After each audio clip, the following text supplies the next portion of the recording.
আবার তারা চলে গেল।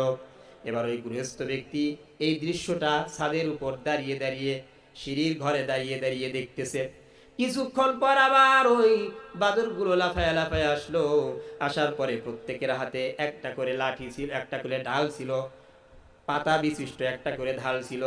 এনে ওই রুটিগুলো এক টুকরা করে খায় আর একটা করে পাতা খায়, এক টুকরা করে রুটি খায়, একটা করে পাতা খায়।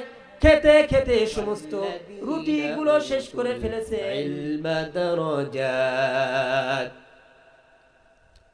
আল্লাহ তাআলা তাদেরকে, যারা ঈমান, যাদেরকে আল্লাহ তাআলা ঈমান দিয়েছেন এবং ইলম দান করেছেন, তাদের মর্যাদা, তাদের সম্মান সবার উপরে আল্লাহ তাআলা দান করেছেন। কালামকে শ্রবণ করে না, ভালো ভালো কথা শুনে না, উলামায়ে কেরামদের কথা শুনে না। আল্লাহ তাআলা বলেন উলাইকা কাল আনাম বাল হুম আদাল, তারা চতুষ্পদ জন্তুর মতো।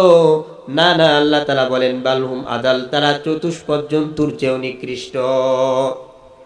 ভাইরা আমার, বন্ধুরা আমার, এই দুইটা গুণ যাদের মধ্যে না থাকবে, আল্লাহ তাআলা তাদেরকে পশুর চেয়েও নিকৃষ্ট করে দিয়েছেন।